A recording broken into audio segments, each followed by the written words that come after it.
Thank you, Habs. So, good morning, everyone, officers and any members of the public who are viewing the live stream.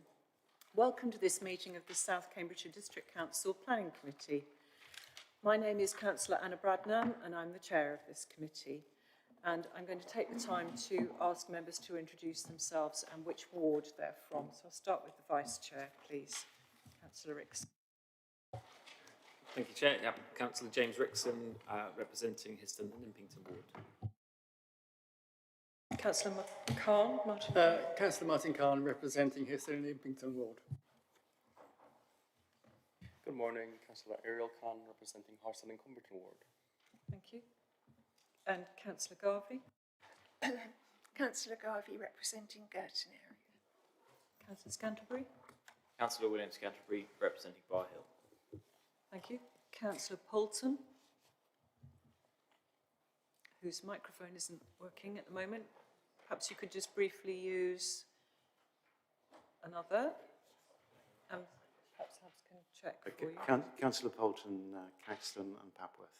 Thank you. And we'll get your microphone sorted out, Chris. Councillor Sandford. Good morning, Chair, everyone. Councillor Peter Sandford, the other member for Caxton and Papworth Ward. Thank you. Councillor Thomas. Good morning, Councillor Thomas for Camborne. Thank you. Councillor Biggs, with your microphone. Vivian Biggs, Swavesey, thank you. Thank you. And Councillor Williams. Thank you very much, Chair. I'm substituting for Councillor Heather Williams today, and I'm Richard Williams. I represent Whittlesford, Triplow, Heathfield and Newton. Thank you very much. And I'll just go along the front table to introduce who we have with us. So we've got Hilary Tandy with us from County Council. Do you want to introduce yourself? So my name's Hilary Tandy. I'm from Cambridgeshire County Council as the lead local flood authority. And I'm just going to remind everybody, we all need to have the microphones close to us. And we need to project our voices so it can be heard on the recording. Thank you. And Michael Sexton. Thank you, Councillor Bradham. So I almost became a councillor then. Almost. I'm Michael Sexton. I'm the team leader in the strategic sites team. I'm stepping in for Charlotte Peat, the case officer for the first item on the agenda.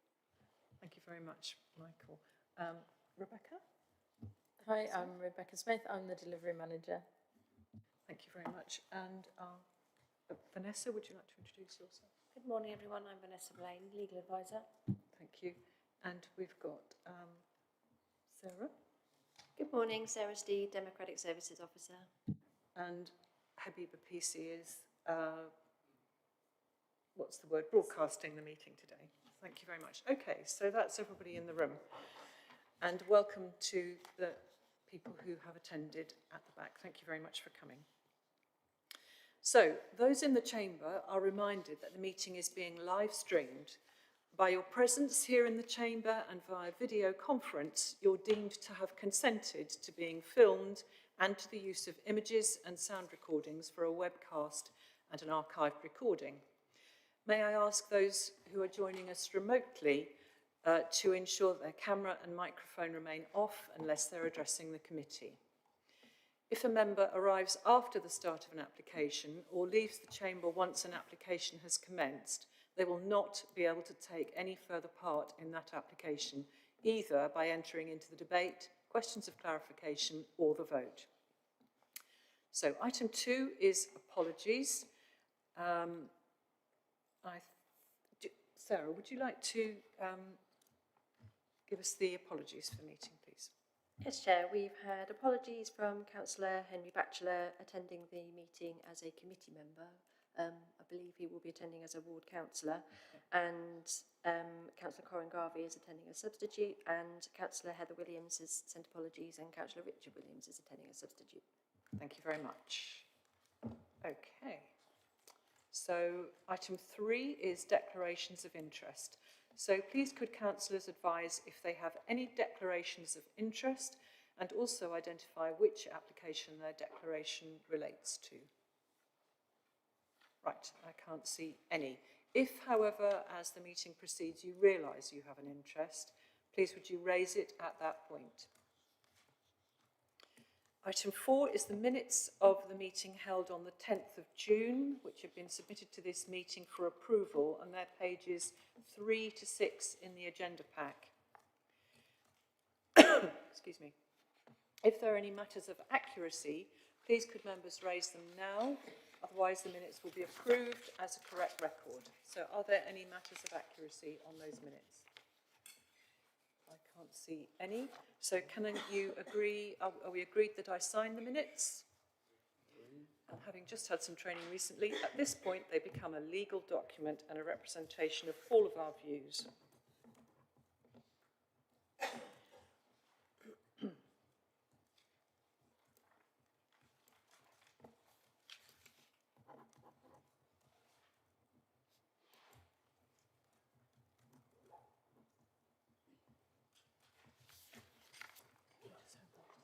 Thank you very much. Right. Okay, so we move on to consider the planning applications. I'll clarify the process that we use to consider each of the planning applications. So firstly, the case officer will give a brief introduction to the report. The committee may then ask questions of clarification of the case officer. Then registered public speakers will be invited to speak. The committee may then ask questions of clarification of the case officer, and the committee will then debate the item. Public speakers are not permitted to take part in the debate. At the end of the debate and conclusion of any questions, providing there's no alternative proposal, the officer recommendation will be read out, and I will request a proposer and seconder for the recommendation, and the members will then vote on that recommendation. And if a recommendation falls, an alternative proposal must be made, which will also require a seconder and will need to be voted on. And the voting is all recorded, as members are familiar with. So, on to the first substantive item on the agenda. So it's agenda item 5, which is 26/00415/OUT, which is land off Horseheath Road, Linton. And Michael Sexton, team leader, is going to present the report. Thank you. Thank you, Chair. Just before I get into the report, just to draw members' attention to, we are joined by Hilary from the local flood authority, and online we also have Tom Davies, one of the council's urban design officers, Banner Elzine, a principal landscape officer, and Tam Parry from transport assessment team at County Council, who will be able to assist, I think, with any technical questions of clarification. But yes, so this is an outline application for the development of up to 100 residential dwellings with associated infrastructure, including provision of new site access, internal access roads, parking, drainage, public open space, landscaping and biodiversity enhancements, and other associated works, with all matters reserved apart from the primary point of access onto Horseheath Road, and the site is at land off Horseheath Road in Linton. So to start with, this is the application site outlined in red, with Horseheath Road to the north of the site. Just for absolute clarification, you have an appeal decision appended to this item. That appeal decision relates to what's now known as Michael Lots to the west of the site. That's there for reference in terms of the planning background. It's not part of the application for you today. To touch on key planning constraints, the first one is the fact, as you'll see in the report, that this application site is located outside of the development framework boundary, which is denoted by the dotted black line on the screen. Everything to the left-hand side of the line is within the framework. Everything to the right-hand side to the east is outside of the development framework boundary. There's a few notable public rights of way. There's indicated by the purple lines on this map. There is a public footpath that runs along the eastern edge of the site, and there's also one further to the east here. There's also a bridle way to the north of the site. The blue area to the south is the flood zones 2 and 3 around the River Granta. Just to put that in a bit of wider context, because you'll have seen the second reason for refusal relates to landscaping, there are also public rights of way to the north of Linton up towards Rivy Hill, which provide views down towards the site, and other views to the east. Just showing these because they relate to one of the reasons for refusal.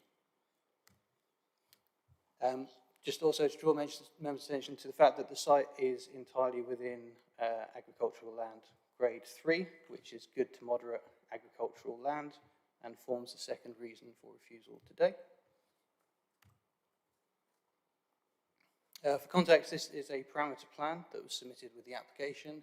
It gives you an indication of where the development would be contained, with the yellowy orange area being the area of potential residential development, areas of green open space, a landscape buffer along part of the northern edge and all of the eastern edge, and then a attenuation basin to the south of the site.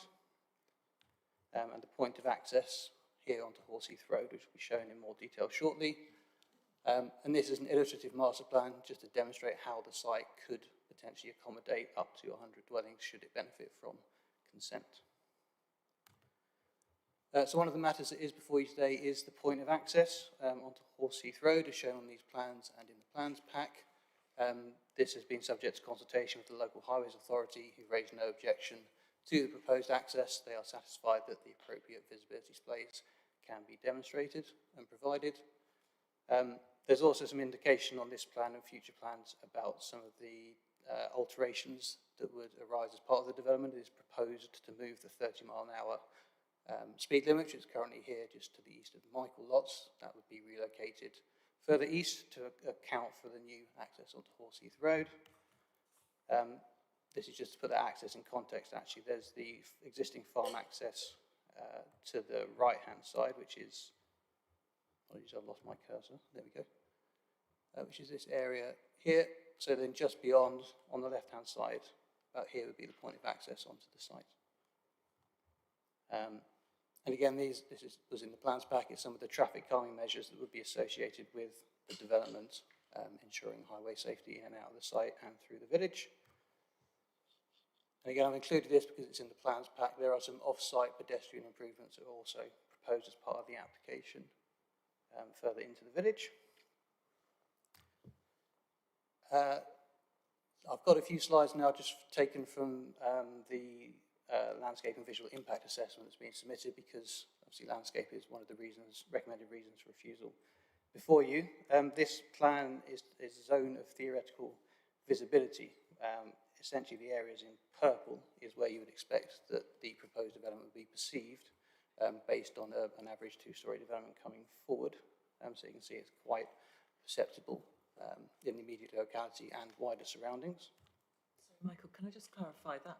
That means that from those purple areas, you would be able to see the new development? That is correct. Thank you. Yeah, and that's based on the two-storey. It says, the next slide shows that that's based on an indicative two-storey building height of 8.5 metres. So I've put this plan in just because these viewpoints that are annotated we're going to come on to soon, but the blue line is a 1 kilometre buffer, and yeah, purple is where you perceive the built form of development.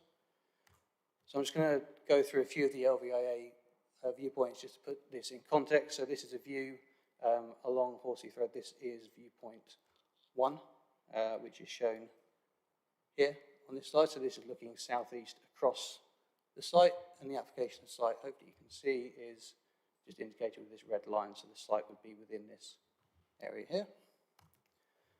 Similarly, this is viewpoint 2, so this is to the south of the site looking north. You have the application site in the background there. This is viewpoint 3, so this is taken from that public right-of-way further to the east of the site, looking back west towards the village, where you can see Rivy Wood, you can see some of the existing development on Bartlett Road and Horseheath Road, and the application site would sit in this field here in front of that. Viewpoint 4, which is further east, looking back west towards the village. Again, you can see some of the existing built form faintly, but it's probably not the clearest on this slide, and the application site sitting in the foreground. And then this is viewpoint 5, which is taken up one of the bridleways up towards Rivy Wood. So this is looking southeast towards the site. And obviously, you'll note that the topography of the site is one that slopes down from north to south. So the application site would be sitting in this field here. Just to conclude on the LVIA, these are some viewpoints where they've superimposed where the built form will be. So this is the existing view, again, from public right-of-way, viewpoint 3. And then this is the wireframe of what the development would be. The purple indicates where the built form would be. This is year 1, when some of the proposed landscaping is beginning to establish. And then this is the year 15. So even with that established landscaping, you're still going to be seeing built form sitting above that natural landscape, which officers consider to be significantly harmful to character and landscape. And then this is the last LVA one I'll show you. Again, this is back up the hill towards Rivery Wood, looking down to the application site, which you'll see indicated in purple at year 1, and then still highly visible at year 15. So you can see that encroachment out into the countryside and the harm that arises. Just going to touch on planning obligations briefly. You will note there was an amendment sheet went out for this application. There are still 2 contributions that haven't been agreed with the applicant. They are contributions towards Linton Recreation Ground and Linton Sports Centre. So that has introduced an additional reason for refusal as set out in the amendment sheet.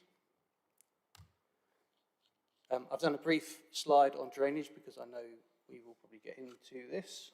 There is a flood risk assessment that supports the application, and that flood risk assessment does acknowledge the local flooding history, in particular a Section 19 flood investigation report from the July 2021 flooding event that occurred.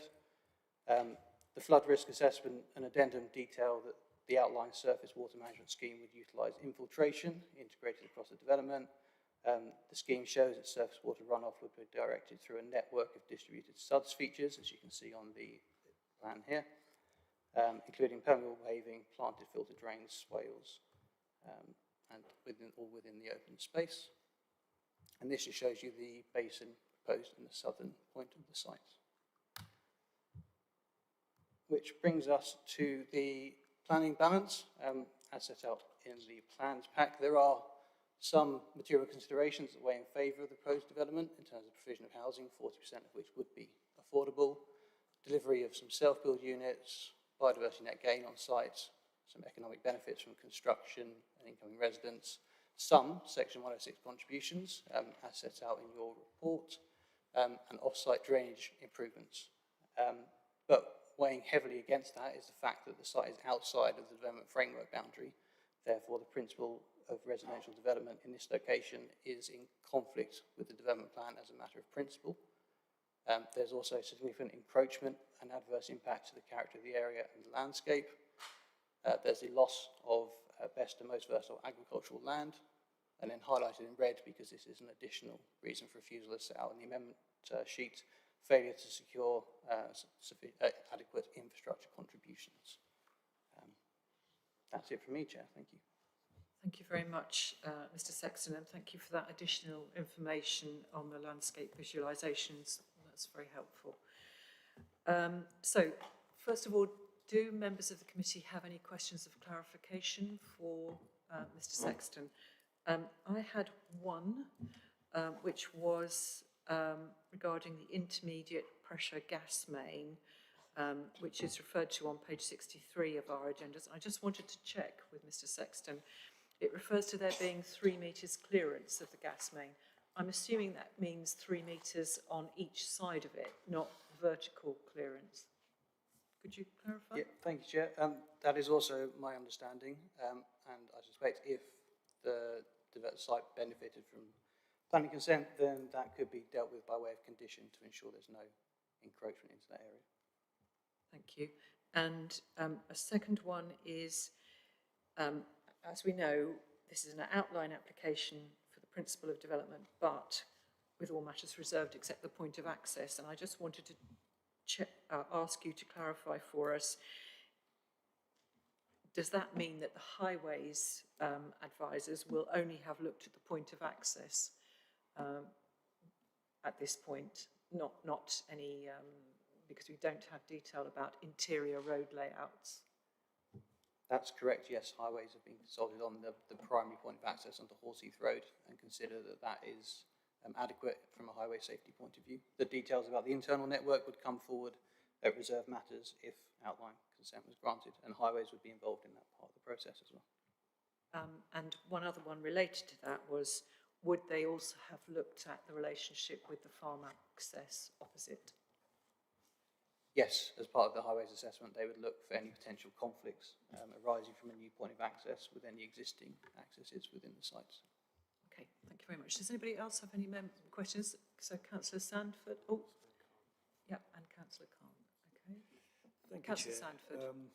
Mr Sexton did mention this briefly as he wished through his presentation, but can I just confirm there is absolutely no overlap between the site we're looking at today and the site with the subject of the appeal that we have the papers for in our pack? They're totally separate sites, correct? Thank you, Councillor. That is correct, yes. They are separate sites. Obviously, part of the western edge of the application site before you abuts the eastern boundary of the site that has benefited from permission that has been built out, but they are separate. Thank you. And Councillor Ariel Khan? Yes, so regarding the visibility map, I know we've seen a few views from certain sort of parts of the surrounding countryside, and we saw on the map that there was seemingly quite a significant area from which the development could be seen.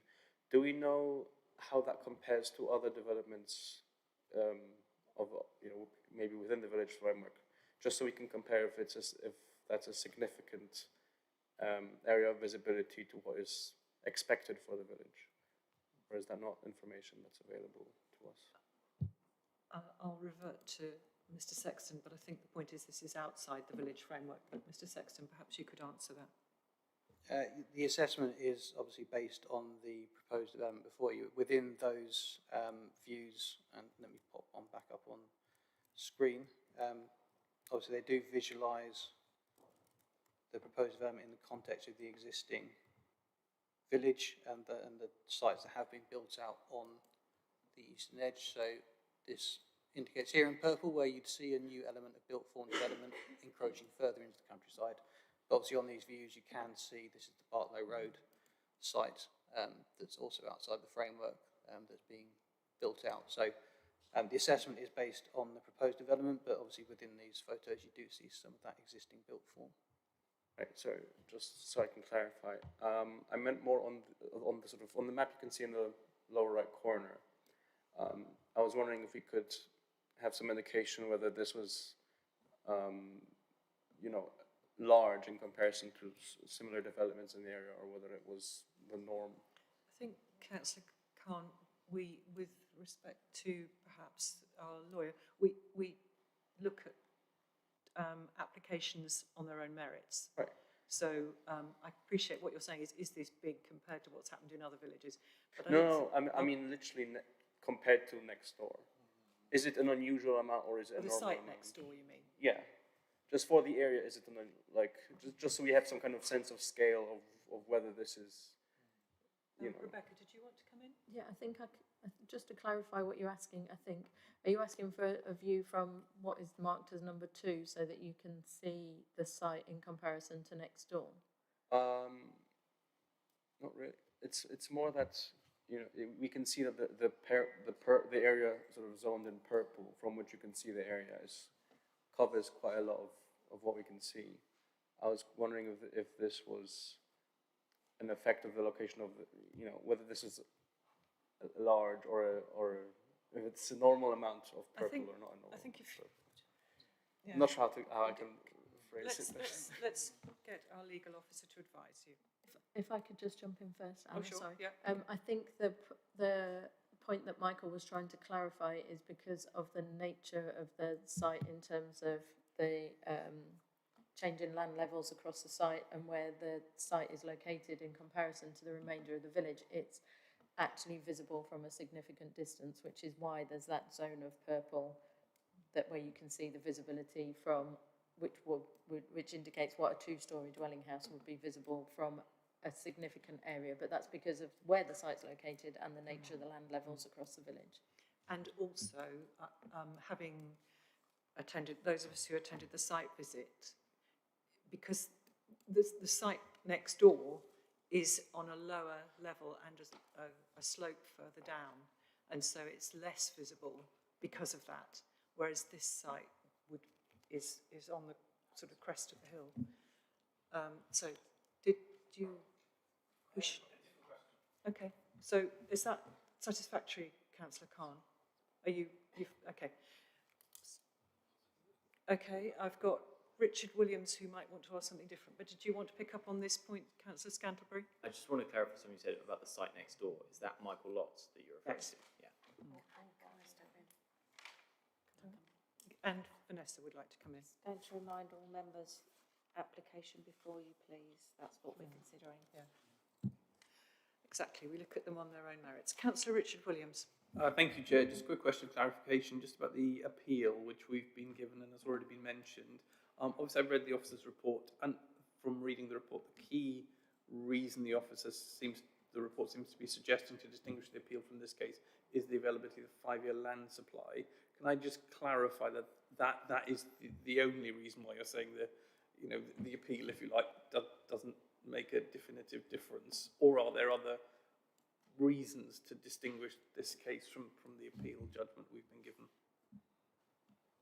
That's correct, Councillor. I think the key reason that appeal is part of the pack is to show that at the time when that application went to appeal, the council couldn't demonstrate a 5-year land supply, so that weighed in favour of the development against the identified landscape harm, and the inspector concluded that the lack of a 5-year supply outweighed landscape harm, and that further landscape mitigation could also come forward as part of that development to help soften that edge. The position we're in today is the council has a 5-year land supply, so that weighs strongly against the site being gaining planning permission. Thank you. Right, okay, so I can't see any more questions of clarification. So we now come to our public speakers. Before we start, I just want to check that all of the people on my list are here. So in order at which they will speak, they will be an objector, Corrie Newell, thank you. Number 2 is the agent, Neil Waterson, thank you. Number 3 is the parish council, and this looks like a two-hander between Councillor Katie Kell and Councillor Tony Smith. Just Katie Kell, thank you very much. And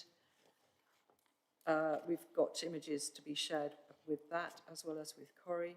And then the ward councillor, Henry Batchelor, who is here. Lovely, thank you. Right, all present and correct. So let's start off with the objector, Corrie Newell, if you'd like to come to the microphone. Are you speaking as a private individual?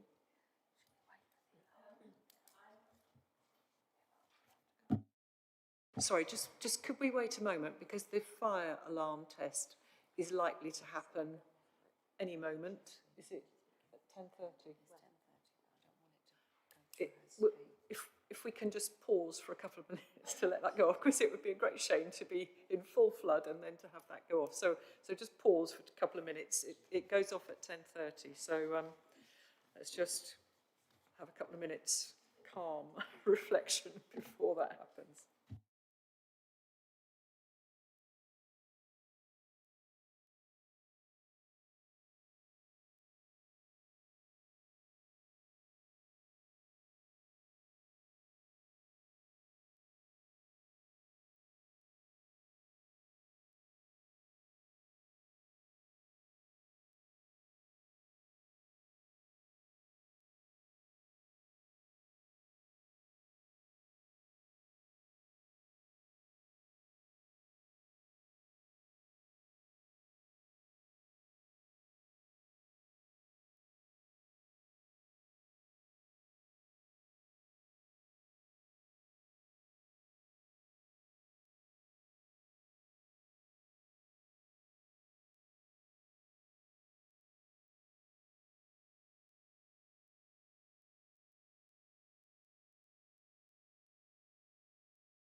And the lights carry on flashing for a bit, which is normal.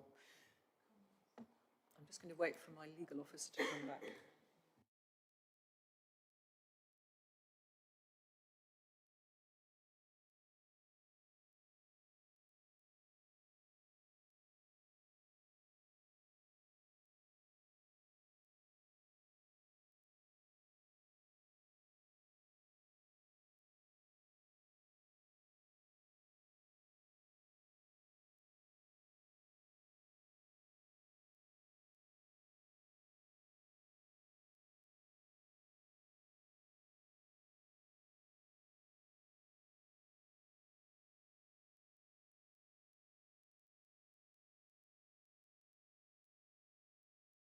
Could I, right, okay, coming back to the speaker. Can I just ask Michael to explain,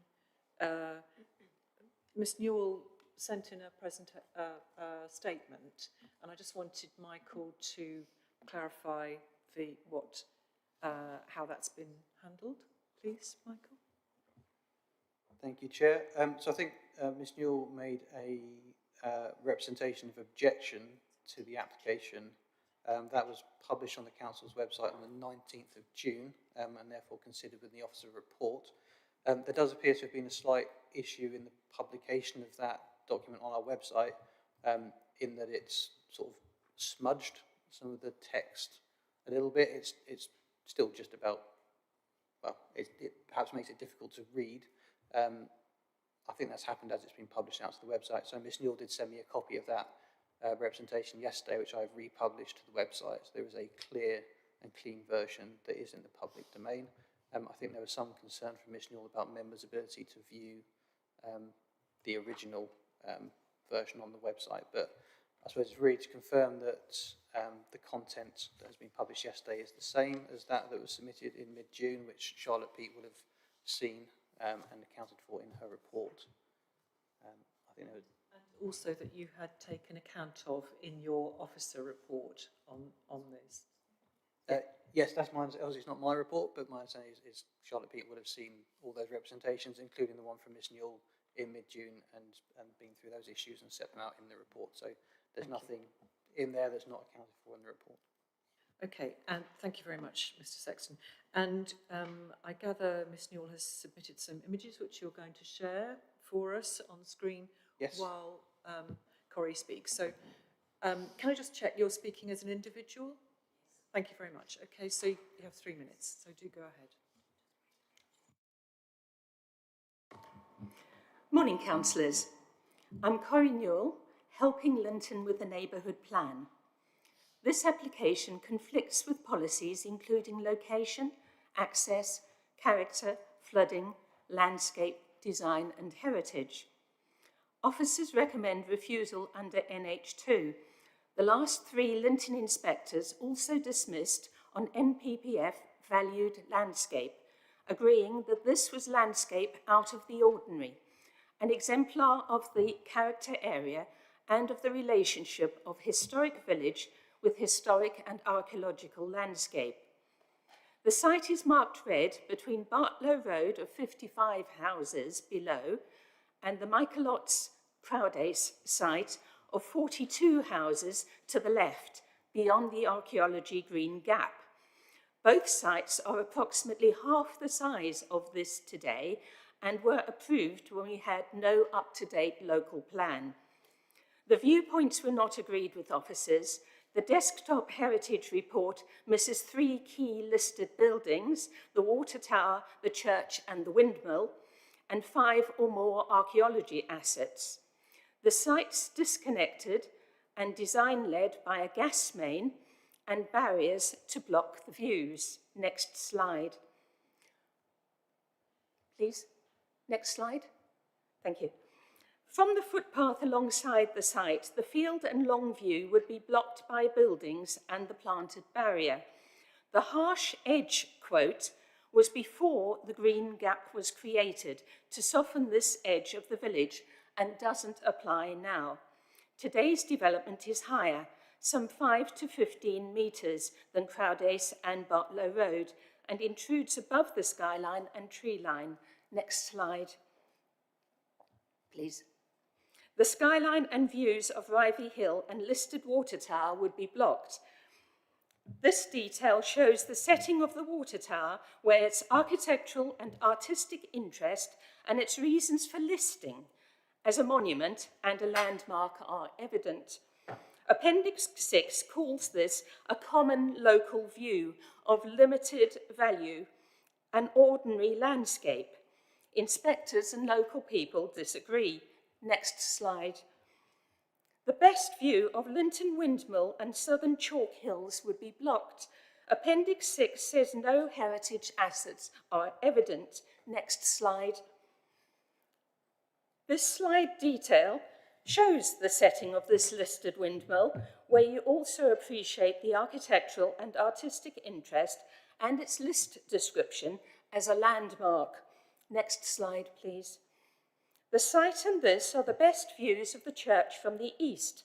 How in summer the historic village and conservation area nestles into the valley below the tree line, with just the top of the tower as its waymarker. As the church is in the top 2% of listed buildings, even a small level of harm is significant. Thank you. And this would block it completely. Thank you. Your time is up. Thank you so much. Thank you. Right. Thank you very much indeed for that and for your images, which are helpful. Can I just check, Ms Newell, did you say that you're helping the parish council with the neighbourhood plan? You're not actually on the parish council? I'm not on the parish council. Okay. But you have their permission to speak on the neighbourhood plan? Yes. Thank you. Okay. Right, so thank you very much indeed. Members, are there any questions that you wish to ask the case officer following Ms Newell's presentation? Councillor Martin Khan. Out of interest, this whole legal position, is the artistic view a material planning consideration? Because you referred to artistic views of the village. Michael, could you answer that? Is an artistic view a material consideration?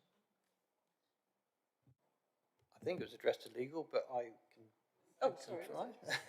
I mean, part of the assessment of the heritage asset is looking at its setting. So I suppose within considering setting, you may term that its artistic view as well. Obviously, section 16 of the report does take you through the officer assessment in consultation with Conservation and Historic England, who've raised no objection. And the conclusion that was drawn is that heritage doesn't form a reason for refusal before you today, but clearly members can weigh that assessment themselves. No, I say this perhaps... No, thank you. Sorry, can I just say this comment? I say this as because I have perhaps a slight interest to declare that I have a picture, a painting of that view at home. So I just wanted to know whether I could take that into account. Thank you very much. We should consider that an interest, Councillor Khan. I'm joking. Right, thank you very much. So on to the agent, Neil Waterson, who's speaking on behalf of the application. Oh, sorry, just one moment, please. We need to halt.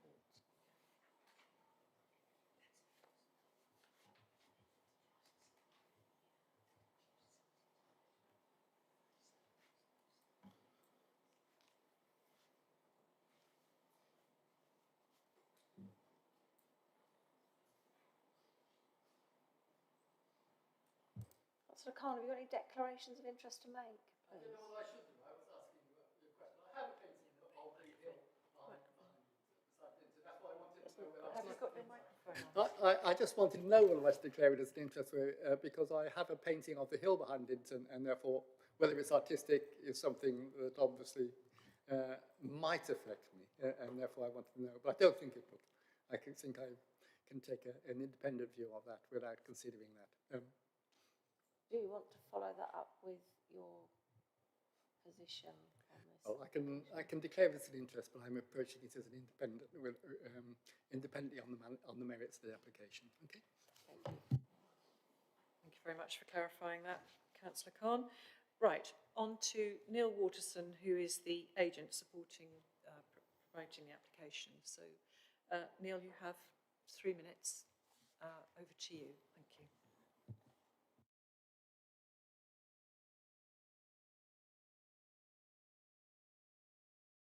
to turn your microphone on. Thank you. Do start now. Thank you, Chair. Good morning, members. My name is Neil Waterson from Savills. I'm here representing the applicant Endurance Estates and supporting the planning application. The application before you today is a sustainable development that will help to meet the significant local housing need and thereby support the Greater Cambridge economy. Linton is one of the most sustainable villages in the district due to its wide range of services and facilities, and the village is also well connected to thousands of jobs within Cambridge and the southern cluster by public transport and active travel connections, including the Linton Greenway, and accessibility will be enhanced further through the CSET scheme when this comes to fruition. In the context of the considerable local housing needs, the proposed delivery of high quality market and affordable housing should be given substantial weight in favour of granting permission for the proposed development. The proposals will deliver a number of further benefits, including the provision of public open space significantly in excess of policy requirements, extensive woodland planting to enhance the edge of Linton and deliver a biodiversity net gain in excess of 10%, traffic calming measures, including expansion of the 30-mile-an-hour speed limit on Horseheath Road, introduction of highway drainage on Horseheath Road to reduce surface water flood risk and help address existing issues, high quality walking routes, including a proposed new section of public right-of-way within the site, proposed enhancements to off-site footpaths to provide further connectivity to the village amenities and PROW network, and economic benefits during construction and through the expenditure from new residents to support the viability of local shops and services. These collectively should be given very substantial weight in favour of granting permission.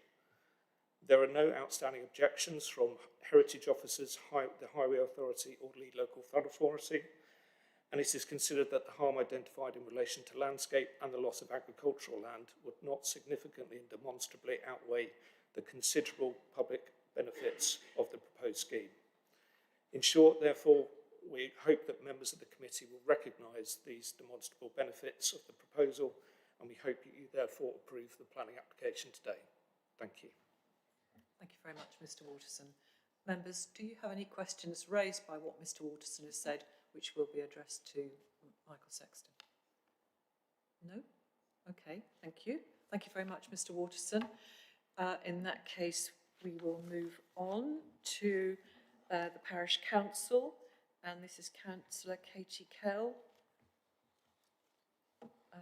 And you also have some images to be shared, I think. Okay, can I just check with you, Ms. Kell, that you have the authority of the Parish Council to speak on their behalf? Thank you for inviting me to speak, and yes, I confirm I have consent from the Parish Council. Great, thank you very much. So you have 3 minutes, so over to you. Thank you. The relevant site history in Table 3 of your pack is factually incorrect. S248718RM was dismissed at appeal due to the effect of the proposed development on the valued landscape. The approved 2019 RM is omitted. This development is under enforcement for multiple failures in delivering the agreed planting schemes for mitigation of harm to both landscape and biodiversity. Harm includes the total removal in 2021 of the native hedgerow at the front of the sites shown on the screen. The hedge was supposed to be protected by the approved scheme, and enforcement has failed for 5 years to replace it, hence our scepticism that the native hedgerow will be genuinely protected should this current application be approved. Next slide, please.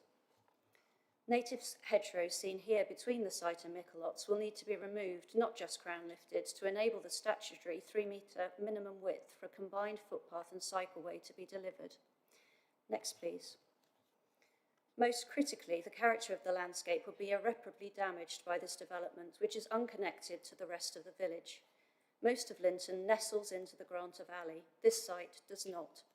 Long views seen here from a well-used rural footpath of important Grade 2 listed landmarks, the mill and the water tower, would be completely blocked either by the built form or the proposed woodland planting, or both. LPC and local residents do not want to see our rural footpath tarmacked over with a vague aim of connectivity. Next, please. Long views of St Mary's, our Grade 1 listed church, are visible from the junction of Horseheath Road and the A1307. These would also be lost. Next, please. This is an annotated version of the exceedance flow route submitted by the applicant. Water flows downhill perpendicular to contours, broadly shown by the long green arrows. The blue exceedance flows are showing where the water will flow if it overtops all drainage schemes. Water will need to defy gravity to follow these arrows. Next, please. This is where the water overland flows, and it flowed on the 20th of July 2021 straight across the Michelots development. Next, please.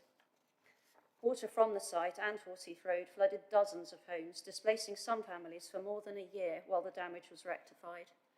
Next, please. Off-site drainage improvements are proposed to compensate for the loss of verge, but where will these schemes send the water? The surface water system further down Horseheath Road already cannot cope, as shown. Next, please. And these are images of the foul water sewer in the centre of the village, spewing excess foul as well as surface water. This is the sewer that the site will need to connect to. Spills like this are not included in Anglian water statistics from their treatment centres, and no update to their 2022 monitoring of our network has been provided. Linton would like to recommend refusal of this development. Thank you. Thank you very much. Members, has anything that Councillor Cowell said raised a question for you? So Councillor Richard Williams. Yeah, just one question really. I was wondering if we could get clarification on the first point that the parish councillor made about an inaccuracy in the report. Yes. I didn't quite pick up. Yes. What was being referred to? Michael, did you? I can come back on Yeah, that one. Rebecca. Apologies, yes, there does appear to be a mistake in the report. There are 2 reserve matters applications and the one is missing. Can you just direct us to which page we're talking about? Page 13 of the agenda, table 3, section 4 of the report. Yes. What did you say was missing? So there were 2 reserve matters applications, whereas only 1 is detailed in the report, and there's a mix-up between the 2, if that makes sense. So there's 2, the one that's referenced in the report, which is S/2487/18RM, was refused on the 10th of May 2019, where it says permitted in the table. But there was a second reserve matters application, which is S2501/19RM, that was approved in 2019. I can just check the date for that. Bear with me. I was just looking at it when you asked the question. Okay. So that was November 2019. Okay. So that was additional to that line of the table at the bottom of the table. Yes, so there's the one at the bottom of the table was refused, and then a subsequent one was approved in November 2019. Okay, thank you very much for clarifying. It was the same description of development. Okay, thank you. Councillor Richard Williams, was there a second? No, that answers my question. That was it. Thank you. Okay, thank you very much. Anybody else? Any questions? Thank you. Right, thank you very much. In that case, we'll move on.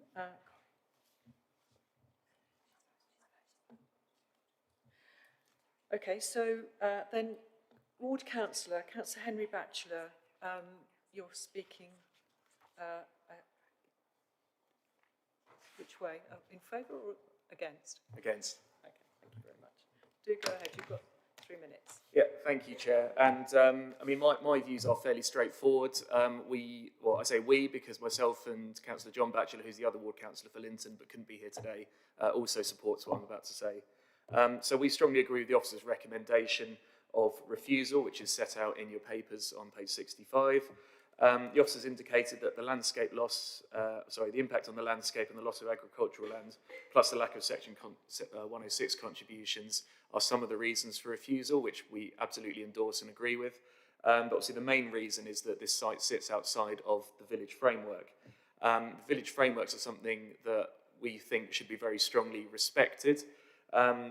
Much has been said about the planning appeal, which is allowed on the neighbouring site of Michelots. I think the point has been made by other speakers, but that was only allowed when the council couldn't demonstrate a 5-year land supply. Currently, the council can demonstrate a 5-year land supply, so hence the village framework should be very seriously respected, and no development other than exception sites should be allowed outside of that.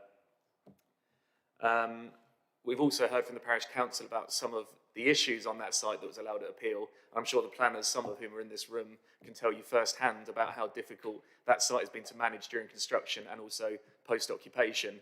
So the point I'm trying to make here is, we should respect what the professional planners are telling us and should be refusing this application here on the grounds that they've listed. Interestingly, actually, I was also looking through the papers and I saw, other than the reasons for refusal that the officers listed, there are 2 objections from other consultees as well. We have one from the Health Development Officer and also the Urban Design Officer. Whilst there isn't a huge amount of detail in the papers about why they're objecting, it might be worthwhile exploring that as a committee, because it might be that there could be additional reasons for refusal that you might feel are strong enough to include in any decision that you make today, should you wish to vote that way. So that, I think that's probably as much as I need to say. You've heard from other speakers as well, but certainly myself and Councillor John Batchelor both firmly agree with the officer's recommendation of refusal. Very much, Councillor Batchelor. Right. I will ask case officer if you have any further detail about the objections from the Health Development Officer and the Urban Design Officer. If you have any further detail on that. Thank you, Chair. No further detail, I think, than what's set out in the report. I think the urban design objection relates to the character and landscape impacts. We don't have the detail of layout and scale before us today, so that's why there's not a dedicated sort of design reason, because that information isn't here.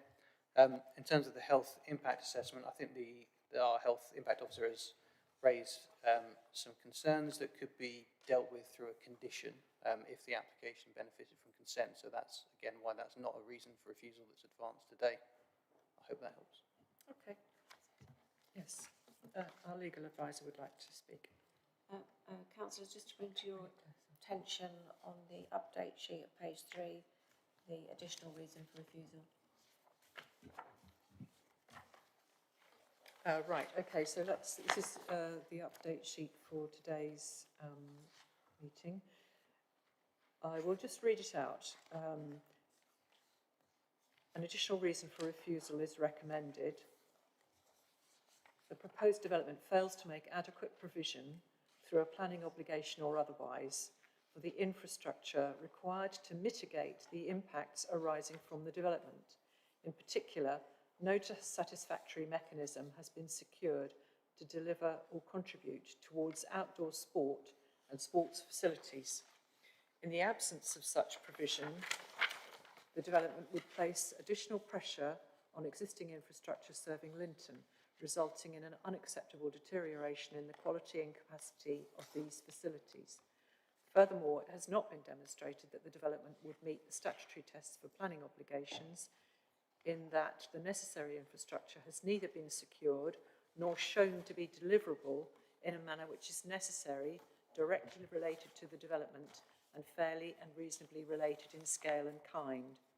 The proposal is therefore contrary to policy TI 8 of the South Cambridgeshire Local Plan 2018 and the Greater Cambridge Planning Obligations and the National Planning Policy Framework, which require that development is supported by adequate infrastructure provision to mitigate its impacts.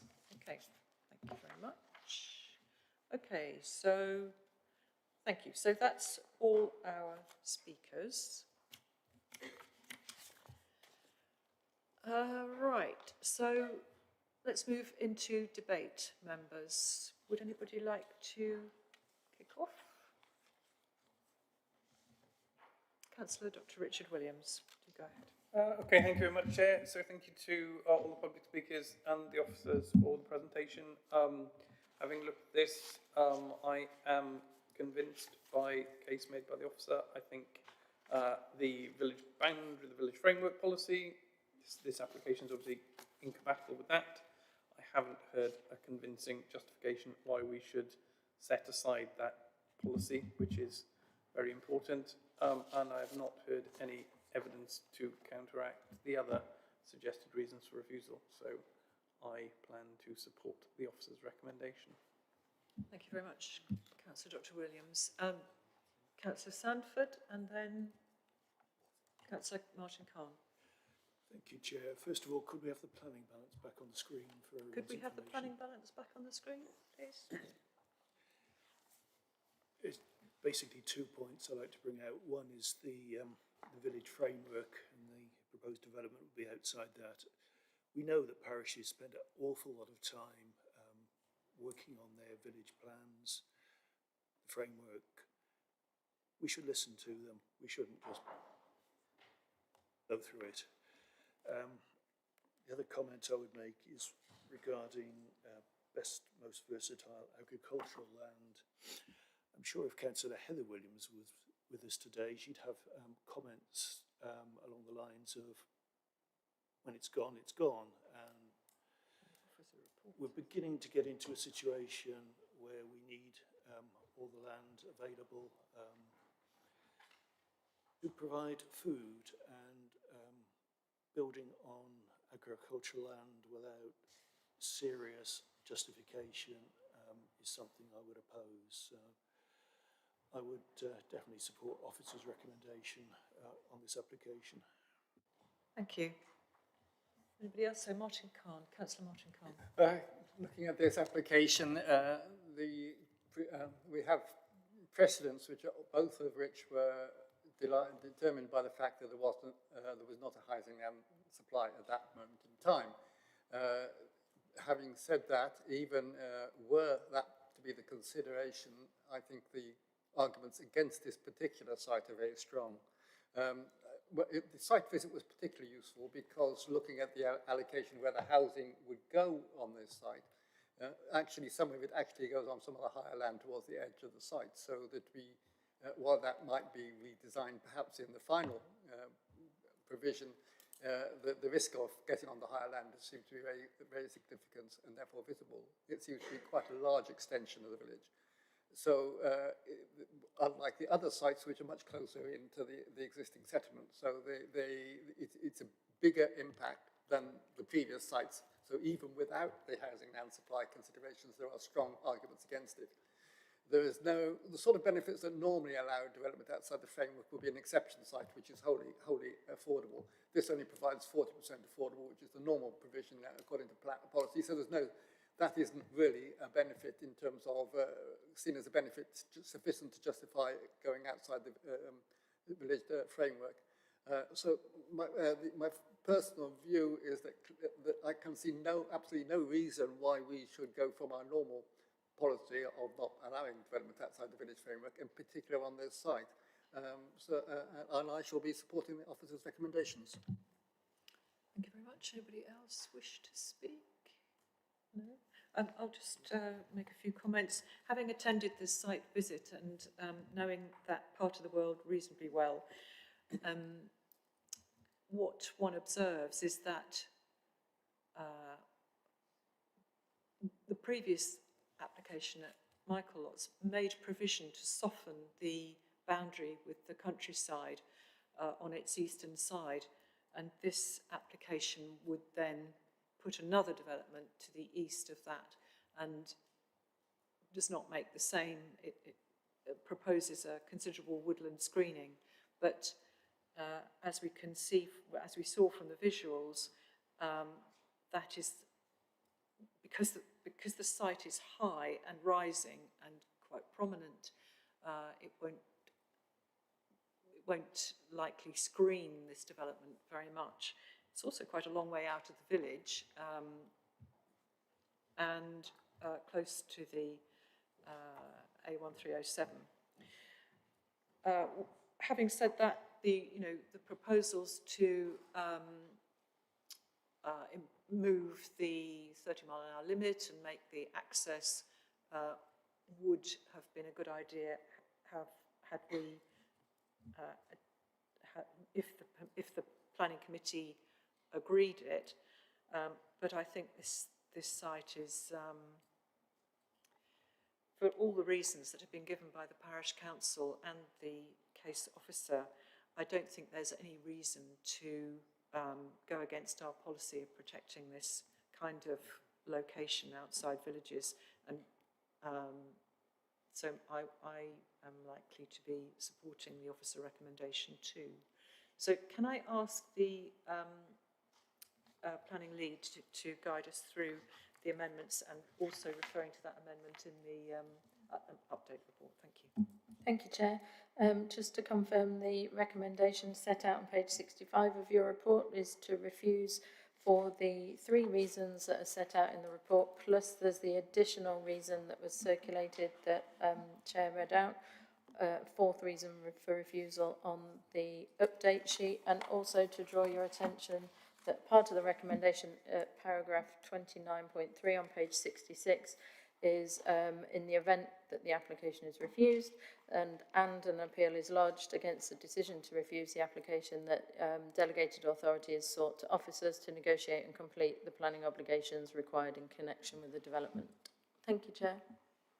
Thank you very much. So the recommendation is to refuse. Can I have a seconder for that? Or thank you. Sorry, do you want me to propose it and seconder? So Councillor Martin Khan for proposal and Councillor Rickson to second. So can I just ask you to give your votes on the microphones as normal, please? So if you support the officer recommendation of refusal, press green. If you do not support the officer recommendation of refusal, press red. And if you want to abstain, press yellow.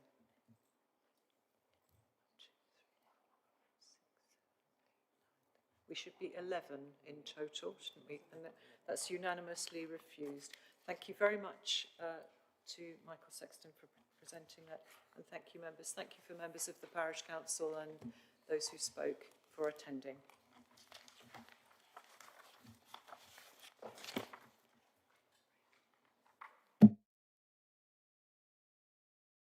Members, can I just propose we have a 5-minute break between now and the next application, please? So if we come back at 11:10, please.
So we're returning after a short break, and we're now going to look at item number 6 on our agenda, which is 26/00610/OUT, which is land between Hinton Way and Mingle Lane, Great Shelford, and it's on pages 93 to 158 on our agenda.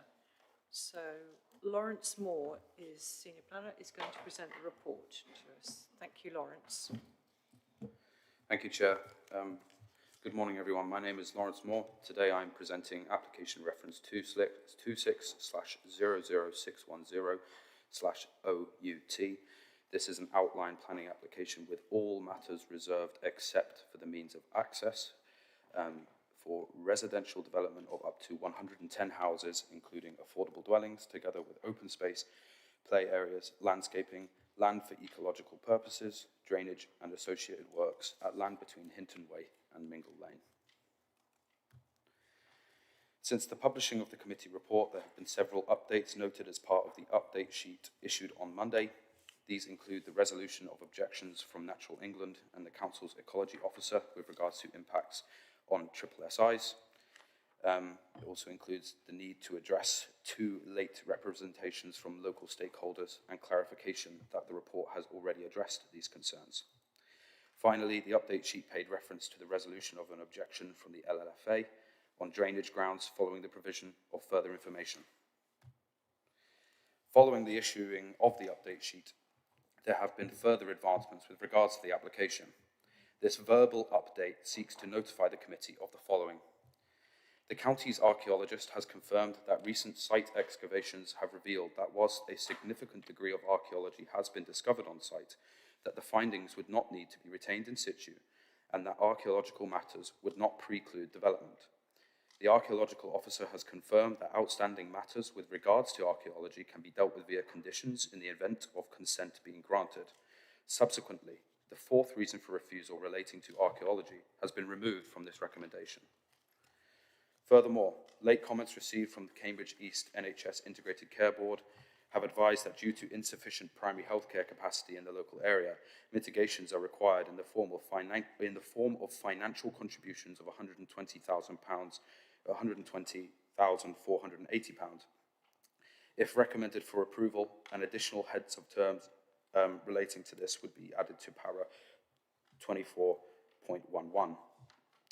Furthermore, para 12.21 of the report requires updates due to the report's incorrect reference to purpose C of paragraph 143 of the MPPF.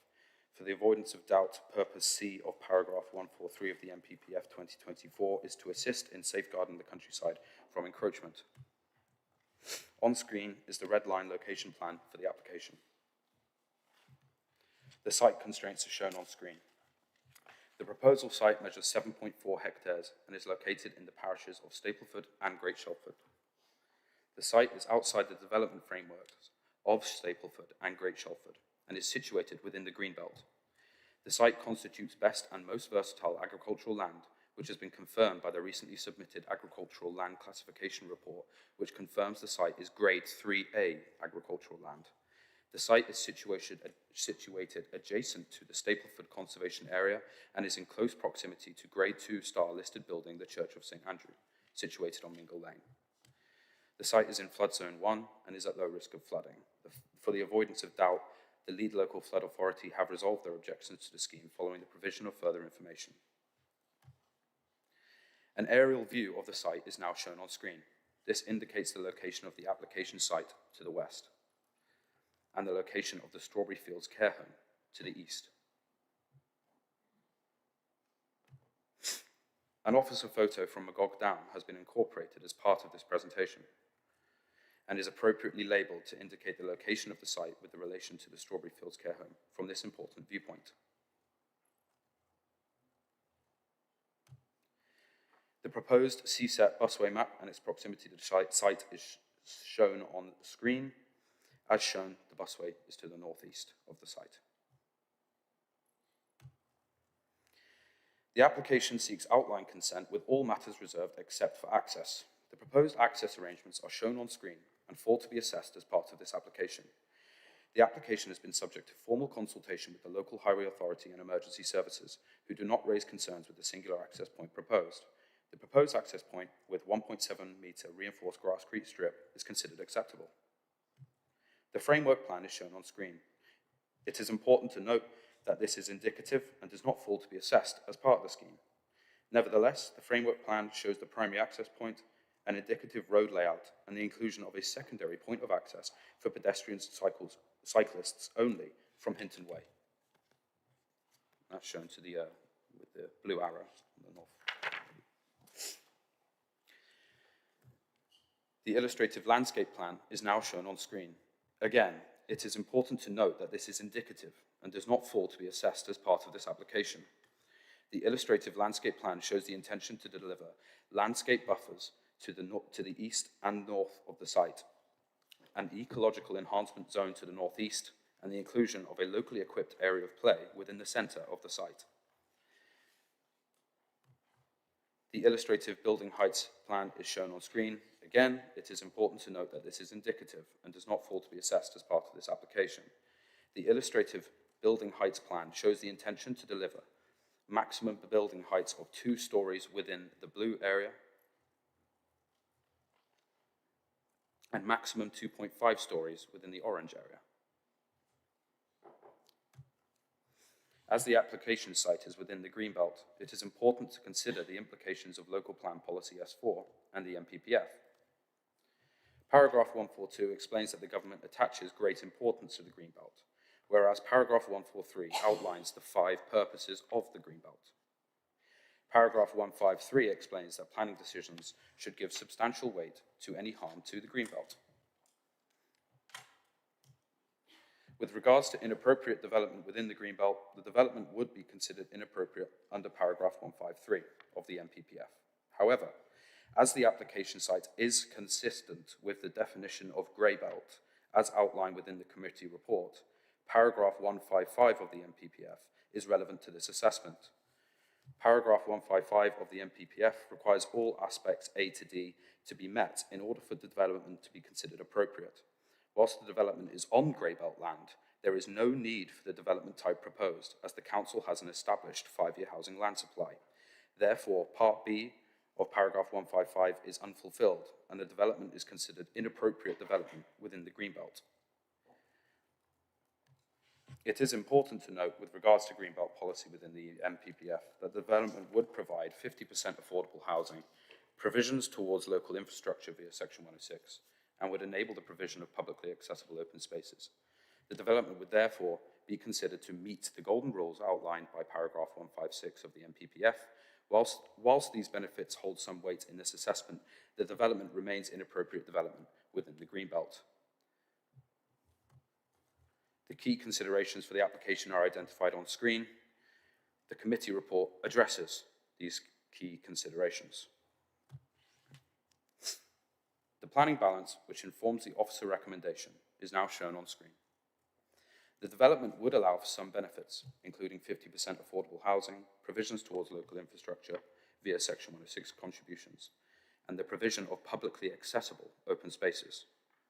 Furthermore, the development would address an identified shortfall in 3-bedroom homes within the local area and would allow for 10% biodiversity net gain, although this would primarily be provided off-site.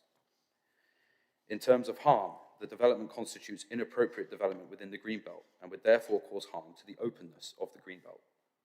The development is outside the development framework of Stapleford and Great Shelford and would therefore allow for substantial encroachment into the countryside. The development would cause harm to the character and appearance of the area and would degrade the local rural landscape character. The development would result in the irreversible loss of the best and most versatile agricultural land. The proposals would result in less than substantial harm to heritage assets at the lower end of the scale. Finally, the development would result in less than a 1% increase in the overall volume at the Cambridge Water Recycling Centre, which is currently operating above capacity. As explained within the committee report, this impact is considered to have low environmental harm. In this case, the benefits presented by the proposed development are not considered to outweigh the identified harm, and the application is therefore recommended for refusal. The reasons for refusal and weighting used in this assessment are outlined within the committee report. Thank you. Thank you very much, Mr. Moore. Right, so members, have we any questions of clarification for the case officer as a result of his presentation? No. Right, okay. So we'll go on to the speakers. I'll just run through who we've got, all of the speakers, so we know who they're all here. Firstly, we have an objector who is Nicholas Campbell. Thank you very much. We should have the agent, James Stone. Thank you. We've got the parish council, and in this case there are two parish councils represented. So we've got Stapleford Parish Council, Barbara Cattell and Jenny Flynn. Okay.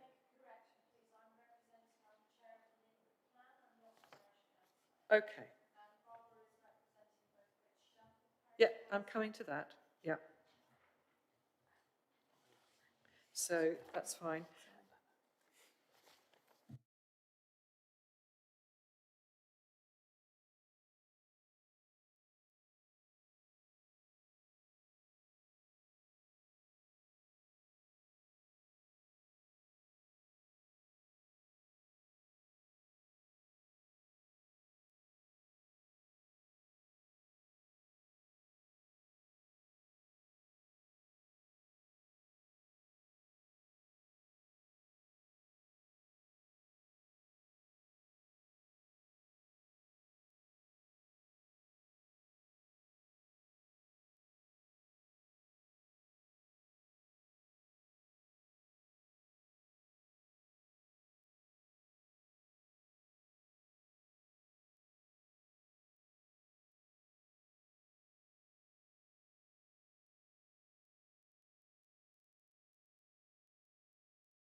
Right, okay. Can we just clarify then? My understanding, sorry to labour the point, folks, but we need to get this clear. Barbara Cattell is speaking on behalf of Stapleford Parish Council. No? Sorry, so you are speaking for Stapleford with their authority. I'll come on to the other one in a minute, yeah? Can I just check then that Jenny Flynn, are you planning to speak? And you're planning to speak on behalf with respect to the neighbourhood plan, but you have been given permission to do that and the authority of the parish council to do that?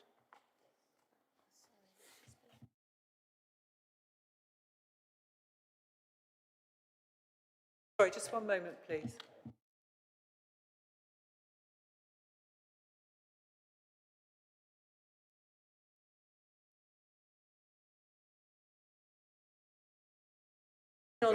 Moving on to Great Shelford Parish Council, Barbara Cattell, you're speaking for them as well, aren't you, with their authority? Yeah.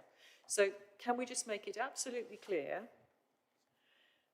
that we have given Stapleford Parish Council 2 minutes and we have given Great Shelford Parish Council 2 minutes.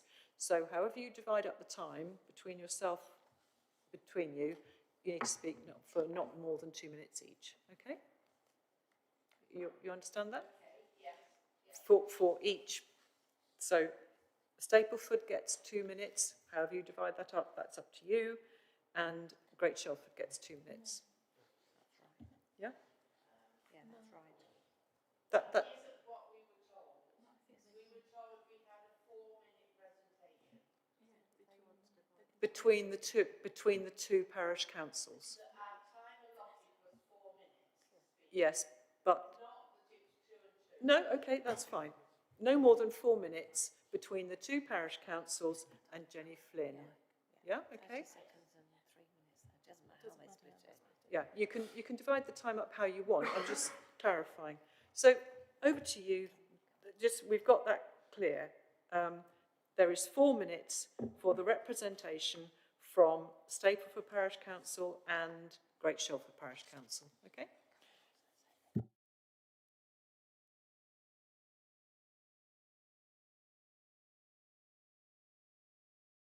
And then we've also got a statement from the ward councillors, Mark Lunn and Farhan Hussain, which was in our update report and it's on the portal.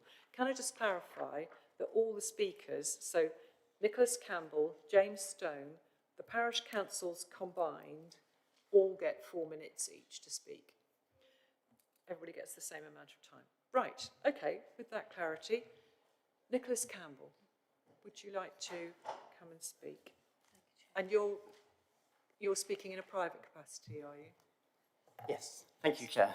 Great, okay, thank you very much. My name is Nicholas Campbell, and I am speaking in a personal capacity. I'm a resident of Hinton Way in Great Shelford, and I oppose the development. And I agree with the reasons for rejection offered by the Planning Officer's report. I want to raise an issue of a covering letter submitted by Carter Jonas on the 20th of May 2026, which was in response to comments previously made regarding the application.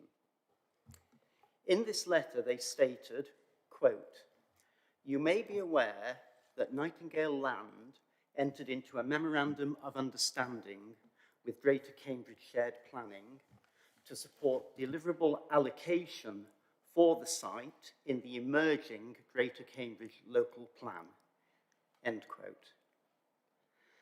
I'm slightly puzzled as to why they put this in, but I would like to make the point that the existence of this MOU is irrelevant to the decision of the planning. It does not in any way justify development on the site, nor does it provide grounds for appeal should the application be rejected. This is actually perfectly clear from the terms of the MOU itself, a copy of which I have acquired through a Freedom of Information request. Having said this, it's regrettable that this MOU appears not to have been made public and brought to the attention of the parish council and to the affected residents. If it is indeed the case that it was not made public, it would be interesting to know the reasons why, particularly as the terms of the MOU itself call for it to be made public at the time of the signing. For reference, the MOU is dated 10th of June 2025. So although it's not immediately relevant to the planning application, I intend to follow this up outside this meeting. Thank you very much. That's all. Thank you. Thank you so much. Right. Can I refer to Rebecca Smith to address the matter of the Memorandum of Understanding? Would you turn your microphone off, please? Thank you very much. Thank you, Chair. Just to clarify, the Memorandum of Understanding is public. It is available on the application file. It has also been circulated to members of the committee prior to the meeting today, and we have added a copy onto the application file. I'm not clear, and I can take away and find out if because the Memorandum of Understanding related to the local plan process, whether or not they made it public anywhere, but as far as I'm aware, it's made available on the application file. And I would draw your attention to paragraphs 10.1 through to 10.7 of the report, which is on page 115 to 119 if you've got a printed agenda, which relates to the Memorandum of Understanding. And as the speaker has outlined, it's the existence of the agreement to work collaboratively didn't imply predetermination of any future allocation, and it didn't relate to any pre-application advice or any determination of any future planning application. Thank you, Chair. Thank you very much. Right. Members, any questions on that element? No? Okay, so let's move on to our next speaker. Thank you very much, Mr. Campbell. The next speaker is the agent, Mr. James Stone, and you also have 4 minutes to go ahead when you're ready.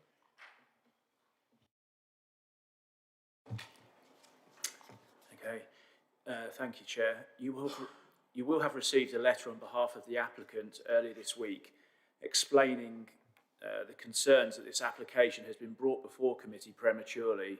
Notwithstanding those concerns, it is considered that planning permission should be granted.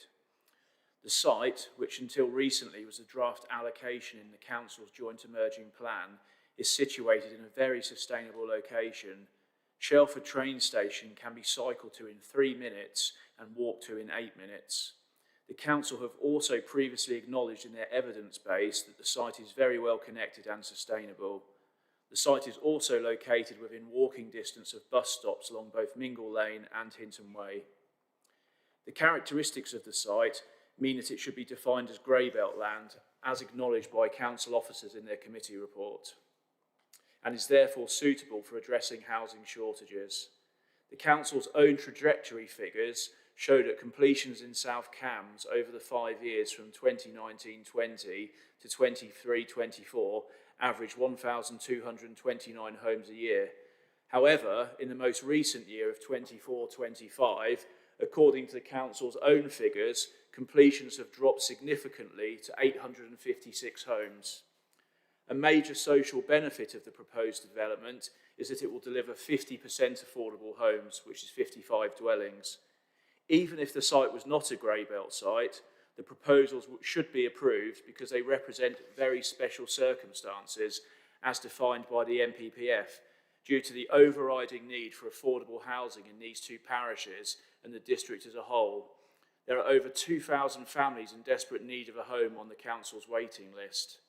The recently adopted Stapleford and Great Shelford Neighbourhood Plan, adopted in 2025, provides evidence showing that the total affordable need for these two parishes is 648 homes over the plan period in these two parishes. The neighbourhood plan itself even states, even though the need for affordable housing in the neighbourhood area is well evidenced, it is highly unlikely this need will ever be met. That's from the neighbourhood plan. Since the neighbourhood plan was made, the need was assessed again in 2025 for the emerging local plan and found to have increased further still. At the district level, the most recent evidence from 2025 identified a need for an additional 707 new build affordable homes in South Cambs in every year of the emerging plan. Affordable need therefore represents about 60% of the total output of homes planned for the district, well above the local plan quota of only 40%. Clearly this target will not be met. For example, in the 5 years to 23-24, the average output of affordable homes, the average output was only 376 affordable homes per annum, whereas, as I've just said, the need is 707.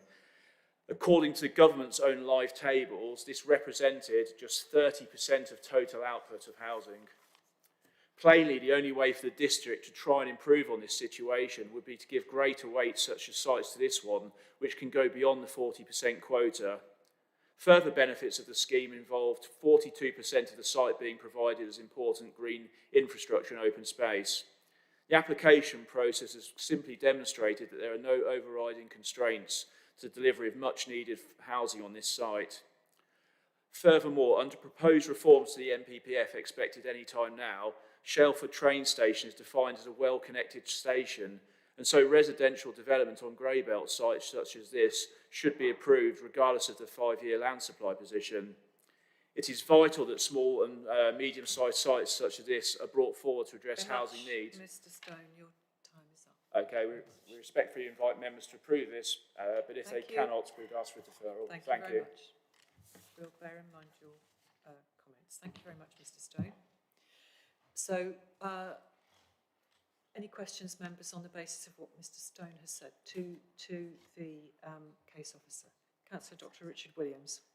Thank you very much, Chair. Two questions. One, just had some comments about affordable housing need within a parish, which of course raises an interesting question about the extent to which we can weigh parish need versus district need. So it was the advice that we weigh affordable housing on a district-wide basis rather than on a parish-specific basis, because that was my understanding that affordable housing would be looked at across the local plan area, not individually within a particular village, because that could create a slightly difficult situation? And secondly, could we just get some guidance from one of the officers about this point of the potential changes to the NPPF? My understanding is that we should assess this application on an NPPF as it is now, not as it may be in the future, but it would be useful if that could be clarified. Thank you. Right, I'm going to ask Rebecca Smith to talk to us about the affordable housing weighted between the district and the village, and then I'm going to come to Vanessa to ask her to talk to us about the potential changes to the NPPF. I was going to address the NPPF, and then I'll let Vanessa may first. Vanessa may tag team on from what I've said, and then Larry's going to talk about the affordable housing. Okay, so, off you go. In terms of the NPPF, members will be aware, because we brought a paper round committees, that a draft NPPF was published in December 2025. It was out to consultation January to March 26. However, a revised NPPF has not yet been published, and no information has been published regarding potential changes to the draft. No date has been set for the publication of an updated NPPF, so I'm sure Vanessa will agree with me, but until such a new NPPF is published, then we have to make any planning decision in accordance with the planning policies in force nationally and locally. So that is the NPPF 2024. The consultation draft does not have weight at this stage in the planning process. Vanessa, did you want to add anything? Thank you. Larry.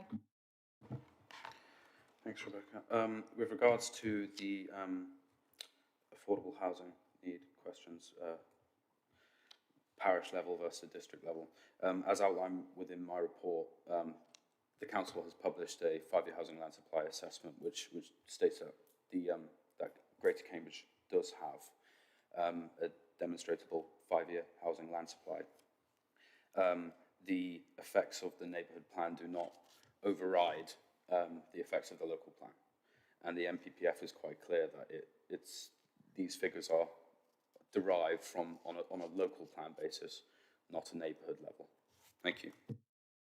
Thank you very much. Rebecca, did you? Sorry, if I can just clarify that, Chair, as well. I think the figures that you were being quoted related to 2025, as set out in our report.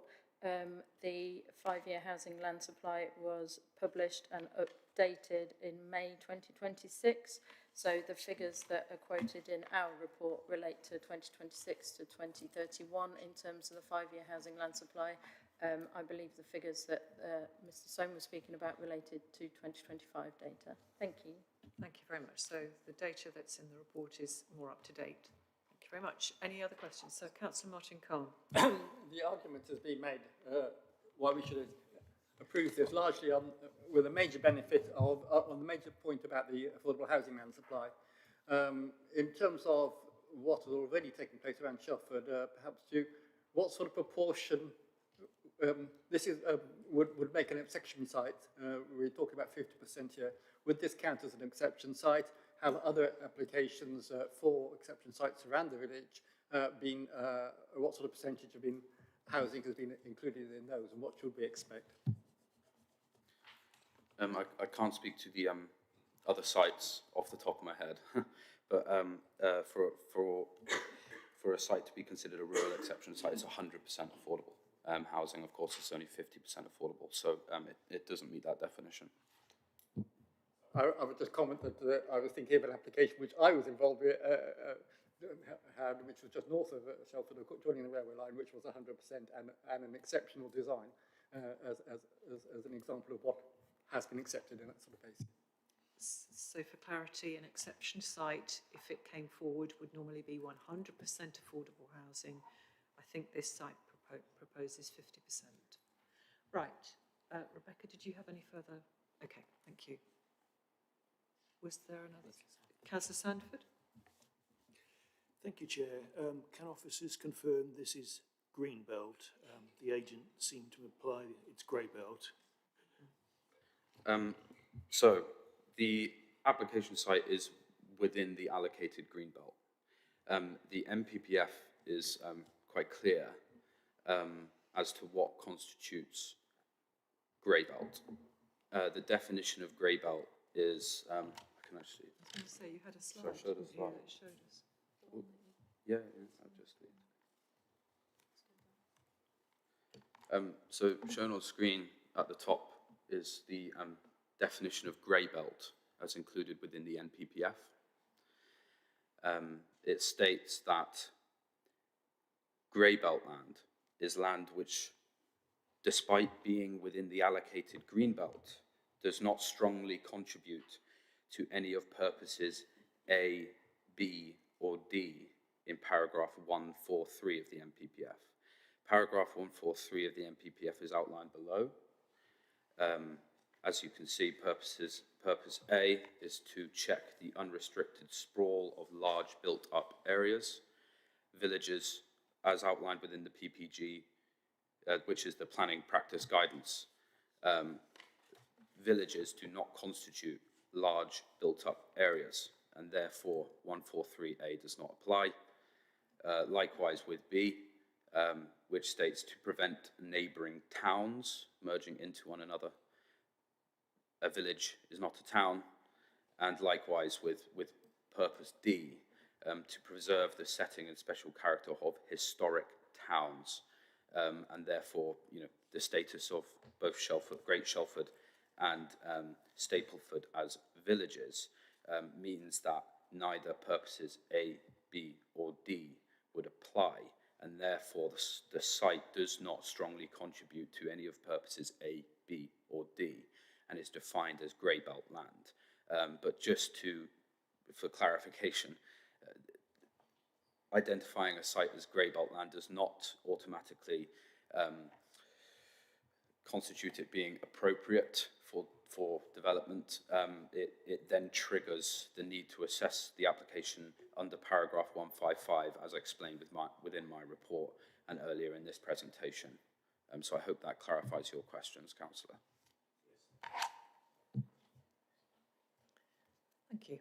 Right, okay, with those clarifications, let's move forward to the representation from the Parish Council. So this is 4 minutes from Barbara Cattell and Jenny Flynn for Great Shelford Parish Council and Stapleford Parish Council and the Neighbourhood Plan. Could you just clarify, how are you going to plan your time? Yes, I'm going to start, hand over to Jenny, and then I will conclude. Okay, thank you very much. So be mindful of the time, because like with others, I will cut Yes. it off at 4. Okay, do go Thank ahead you. then. Hello, I'm Barbara Cattell, Stapleford Parish Councillor and Chair of Great Shelford Parish Council's Planning Committee. Both parish councils strongly oppose the outline planning application for over 100 homes behind Mingle Lane on Grade 2 arable land spanning the boundary between the two parishes, 2/3 in Stapleford, 1/3 in Great Shelford. Our objections are straightforward. This proposal conflicts with national and local planning policy and with our village's adopted neighbourhood plan. And the applicant has failed to demonstrate the exceptional circumstances needed to justify development on this greenbelt site. I'll now hand over to Jenny. Even if this land is regarded as grey-belt, it remains greenbelt and policy tests still apply. The key question is whether exceptional circumstances exist to justify its release. They do not. The Council can demonstrate a 5-year housing land supply, including the required buffer, so there is no overriding need to release the site. Furthermore, the Greater Cambridge Greenbelt Assessment categorises the site as making a moderate to high contribution to greenbelt purposes. In a further conflict with planning policy, the site lies outside Stapleford's development framework, so is at odds with the South Cambridgeshire Local Plan and the NPPF. Development on this scale would permanently erode the openness of the countryside, a harm acknowledged in the applicant's own landscape and visual impact assessment. The proposal also raises serious environmental concerns. Before submitting this application, Nearly 2 hectares of priority lowland meadow within the site were ploughed after lying largely undisturbed for 30 years. The applicant's own figures show that even after this, development would still result in significant on-site biodiversity loss and a need for off-site mitigation. The latter conflicts with policy S&GS 10 of our adopted neighbourhood plan, which prioritises biodiversity mitigation within the neighbourhood area. Finally, the proposed access egress is unsuitable for a development of this scale. The single link to and from Mingle Lane, a 20-mile-an-hour village road shared with the Sawston Greenway, would increase conflict between construction traffic, residents' vehicles and cyclists, including students cycling daily to and from Sawston Village College. With major improvements to the Greenway about to begin, the interaction between those works, Nightingale Land's construction traffic and cyclist safety has not been addressed, nor has the erosion of expensive new Greenway infrastructure by heavy construction vehicles. Chair and councillors, the question before you is not whether new homes are needed, but whether this is the right place for them. The evidence shows that it is not. And so, in broad support of your own planning officer's report, Stapleford and Great Shelford Parish Councils respectfully ask you to refuse this application. Thank you for your time. Thank you very much for combining your objections and within the 4 minutes, so thank you very much indeed. I have some questions raised as a result of that, please, for officers.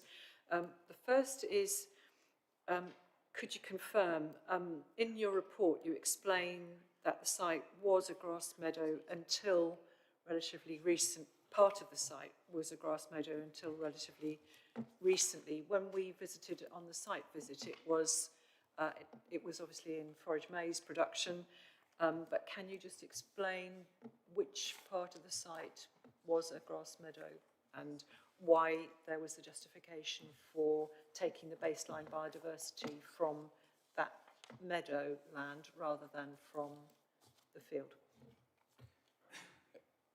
So, prior to the application being submitted, this, if you imagine a line here, yep. This square parcel was the identified lowland habitat. In light of that, the site has always been in arable agricultural use, meaning there's nothing to prevent the current site owner or agricultural tenants from using that land for agricultural purposes. That being said, the ecologist has advised that for biodiversity net gain purposes, that the baseline for the BNG assessment should be taken from the previous status of the site as a lowland habitat. And I've explained this within my report as to why that is the case. So I think that's clarified there for you, Councillor. That's great, thank you very much indeed. And also, the other point was around the point of access. You explained very clearly in your report why in this situation, or following consultation with the stakeholders, one vehicular access for a site that's going to support over 100 dwellings was deemed acceptable. Can you just run us through the thought process there, please, or the procedure? So the local County Council Highway Authority do have a document outlining general principles of development for housing schemes above 100 units. They do, the written wording is that they would expect 2 points of access for any site delivering in excess of 100 homes. However, if it can be appropriately justified that one access point is acceptable to emergency services, that the general principle for the need for 2 accesses would fall away. First of all, it's important to note that that general principle it does not state must, it states it's expected. And in this case, both the local highway authority, the ambulance service, and the fire authority have confirmed that that one point of access would be acceptable, and the local highway authority have provided updated comments to that effect. So in terms of there being a singular point of access, the local highway authority, who we have to trust as the technical experts with regards to this matter, have stated that they have no concerns, and thus the singular point of access has been deemed acceptable. Okay, thank you very much. Right, and I have one other question which isn't related to what the parish council's brought up, but can I just check on page 147, but it's paragraph 23.5. It talks about open space and recreation, and it talks about your report, you refer to in respect of outdoor sports space, formal and informal open space and allotment and community orchards. These details are to be secured as off-site contributions. I was a bit surprised in a development of over 100 dwellings why allotments would be delivered off-site. Is there a particular reason why that's deemed reasonable? I think in this case it was the parish have requested a contribution towards enhancing existing allotments and community orchards in Stapleford and Great Shelford. I believe the space requirement was, not all of these contributions are there to kind of offset the inability to deliver on site, and that request was made by the parish council. Okay, thank you very much. Okay, thank you very much. Oh, Councillor Martin Khan. I'm going to come back to the grey belt, which was mentioned both by the developer and by the parish council here. The definition, you said it's grey belt because it doesn't include one of the three definitions, but definition B, as I understand it, doesn't refer to towns, it refers to built-up areas. Now, Shelford, although rather tenuously, is actually linked by continuous built-up area to the city. Have we defined the built-up area of the city? Because that might be a relevant issue, and it will be a relevant issue, particularly in some of the other villages around the city. And does the political, as far as I see it, and maybe you can confirm whether I'm right or wrong, the political boundaries are not relevant in terms of a built-up area. It's the physical situation. But I'd like your advice on that, on where the built-up area extends to. Whether it has been defined beforehand in any document, so that we have some guidance on it. So your points are noted, Councillor. With regards to it, it does say large built-up areas, not just built-up areas. And your points on the continuous built form of Great Shelford, Little Shelford, Stapleford are taken.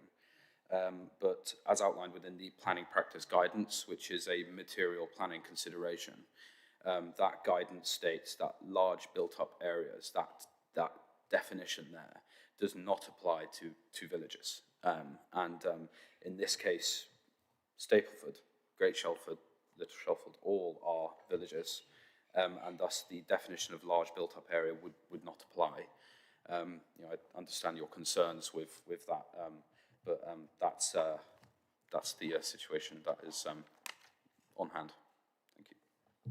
Oh, thank you, Lawrence. If I may, just quickly, just because of during the parish council's comments, they mentioned the grade 2 status of the agricultural land. I just wanted to re-embed the update that the applicant has provided an agricultural land classification report which identifies the site as grade 3A, but that's still best and most versatile agricultural land. But just wanted to make sure that everyone was aware it's not grade 2. Thanks.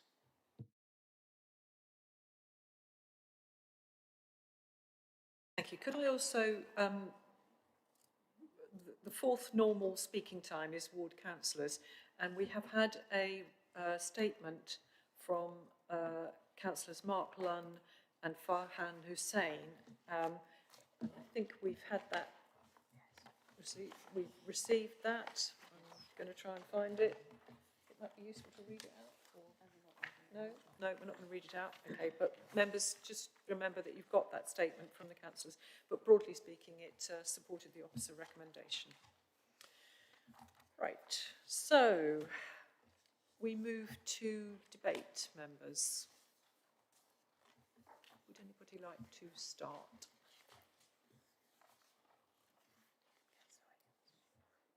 Councillor Dr. Richard Williams. Well, I'll start if nobody else wants to. So again, thank you to everybody who's made presentations. My view is that the officer recommendation is persuasive.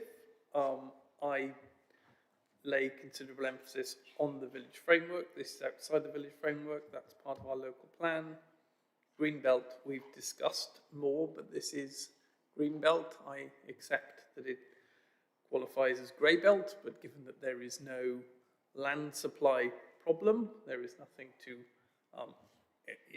outweigh the need for very special circumstances, and I haven't heard a case of very special circumstances. The clarification on affordable housing, which we look at on a district basis, was very helpful, and I think if we were to go against the officer recommendation, we would be driving a coach and horses through our local plan, and I can see absolutely no reason to do that. I would also just make the comment that the clarification we received about the current MPPF is very helpful. The applicant has chosen to submit the application when they chose to submit the application, and therefore the local planning authority will decide the application on the basis of the law and policy as it is at the time it was submitted. If the applicant wanted to wait speculatively to see if planning policy changed in the future, then they could have done that. They didn't.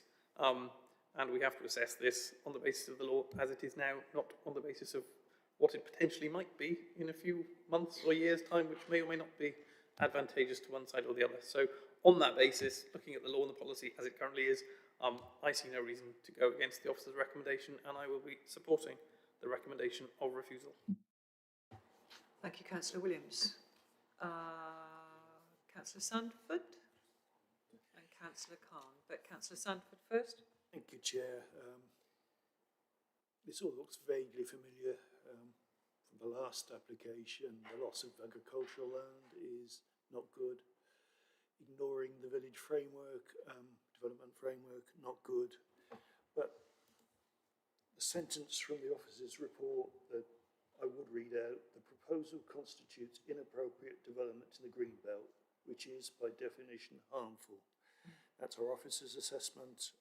I've heard nothing to persuade me otherwise, so I will be supporting the officer recommendation. Thank you very much. Councillor Martin Khan. The basic principle that we would normally start from is the fact that it's outside the village framework, and therefore it is not in conformity with the local plan. So I need to have some strong arguments to counter this.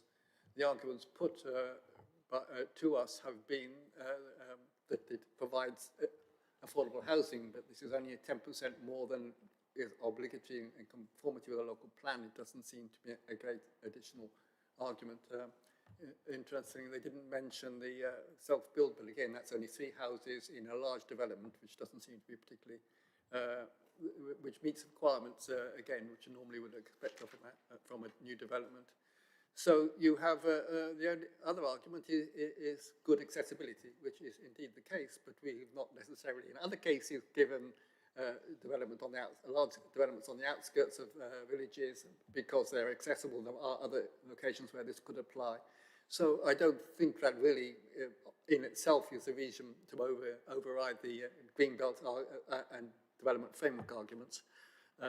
I personally think that a wider definition of large built-up areas could be defined, that otherwise we get into real problems in some areas. Whether Shelford would come into that, I don't know, but just because something's a village doesn't mean it's not part of a large built-up area. So that is, I think obviously it's because there's uncertainty, we don't take that as an argument, but even if it's grey belt, it will be contrary to policy. So I can't see reasons why we should override the development framework and Greenbelt arguments, and I shall be supporting the Office of Recommendations. Councillor Poulton? Oh, sorry, just one moment, Councillor Poulton. Just quickly to clarify the self-build figures for this application, as outlined in the heads terms, are 5%. The figure you quoted may have been from the last application, but it's 5%. Thank you. Thank you very much. Now to Councillor Poulton. Thank you, Chair. I took part in the visit last week to the site, which I found very useful. Having looked at the views of the Gog-Magog Hills and the landscape, I'm certainly persuaded of the harm, of the danger of encroachment outside the village framework. So I will certainly be supporting the recommendation. Thank you. Thank you very much. Right. I'm going to sum up a bit briefly before we move on to Rebecca. So I'd like to thank the case officer for a very thorough report. And, you know, at the site visit, what we could see is this is an area that has been agricultural for some time in various ways, and that it is Greenbelt, which, as Councillor Sanford has said, development there represents inappropriate development in the Greenbelt, which is by definition harmful. The Greenbelt guidance, classification is very strong, and I think we're wise to respect it here. The element of consideration of grey belt, the only justification for using that for development would be if we didn't have a 5-year housing land supply, which we have demonstrated in this and the earlier application that we do have a 5-year housing supply of land. The fact that this is outside the development framework of Stapleford means it's not in compliance with our local plan, and I'm glad that we're actually being able to bring into play the loss of best and most useful versatile agricultural land as well, because I recognise that that's important and we need to be able to provide food.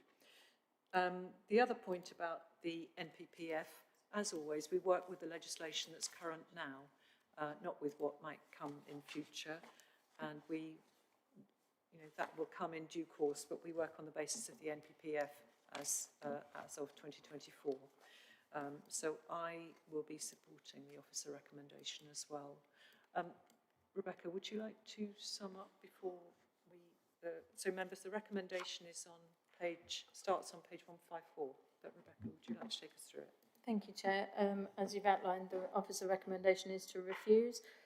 It starts on page 154. Just to clarify, it's 3 reasons for refusal, not the 4th that is on page 156. So the reasons for refusal, 1, 2, and then an amendment to reason 3 that states that the land is identified as grade 3A following the update report that was received this week.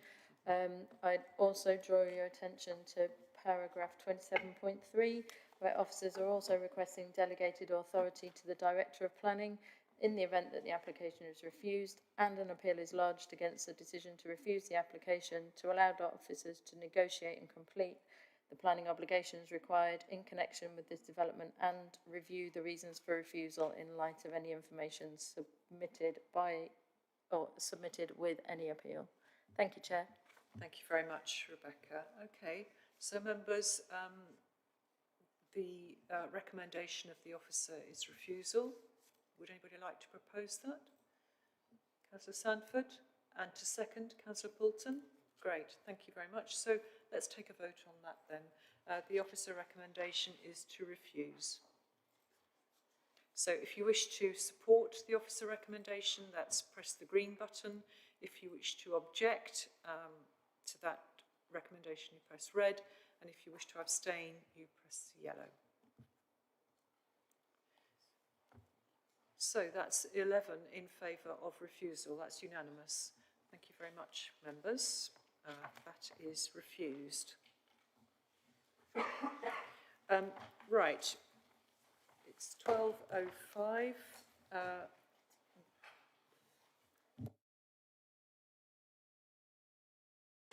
Okay, so we're going to carry on, and we move to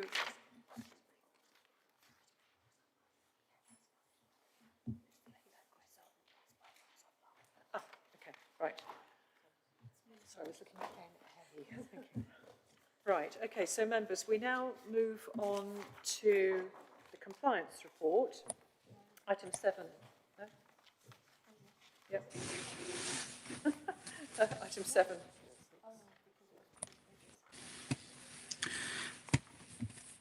Good afternoon, Chair. Thank you very much, Chris. So we've got Chris Braybook with us. Thank you so much, Chris. Yeah. Just for members, we were issued a compliance report as a separate email, which is on the website. So, Chris, over to you. Thanks, Chair. So at the time of the drafting of the report, so on the 1st of July, the compliance team had 396 open and active investigations, and 261 of those were for South Cambridgeshire. And from the 1st of January this year to the 30th of June, the service had received 397 new referrals in. Just as an update for the committee as well, for injunction at land west of Moordrove in Histon. Hopefully the committee were aware that we've been successful in gaining injunction for use of this land development for gypsy and traveller use. Quite a lot of work happened around the weekend, second bank holiday weekend in May, and an injunction was secured and served on the 25th of May, and then that was extended by a full injunction on the 3rd of June. So the injunctions require the removal of all of the caravans and nobody to live on the land, bar 5 caravans which were on the site when the injunction was served. There is still ongoing issues around occupation of the land, and we're currently investigating how we move forward and secure full compliance with that injunction. And that's sort of my update just on the things that are going on in the compliance team.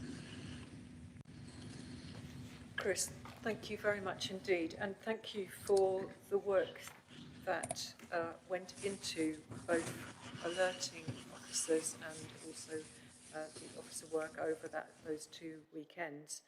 Much appreciated. Right. Are there any questions to Chris on that? Councillor Martin Khan? As the councillor involved in the initial thing with Moordrove application, injunction, it came to my attention that there had been a previous injunction in January for a parking area on the site opposite the existing traveller site there, and that had been, a notice of breach of injunction had been served. I just wondered if you could outline how that would proceed and whether further action has been taken on that. So as I understand it, the land you're referring to, and I just want to clarify, is the former orchard. Is that correct, councillor? That's right. So yeah, that piece of land, there is an injunction that was secured last year, actually, I think, for that piece of land.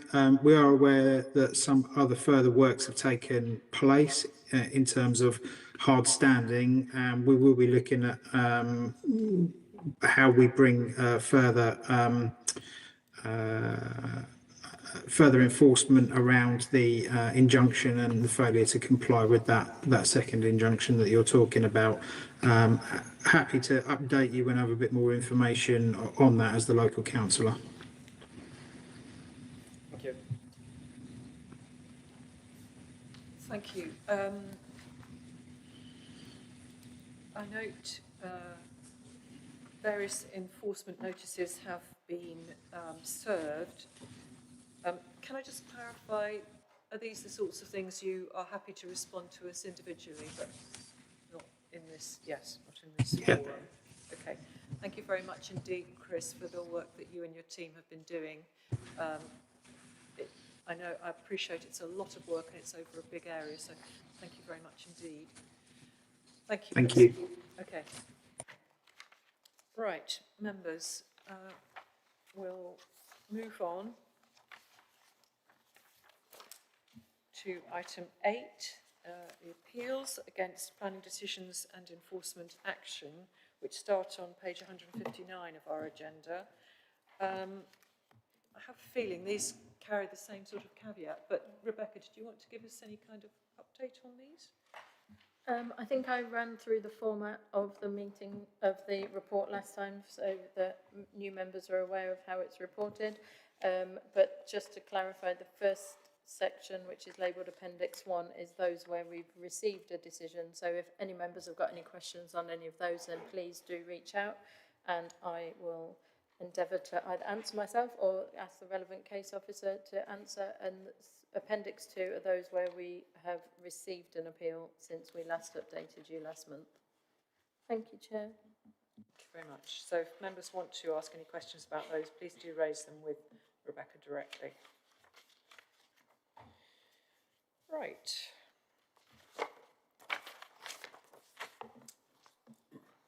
So with that, we come to the end of the business for today. Thank you very much to everybody who's attended.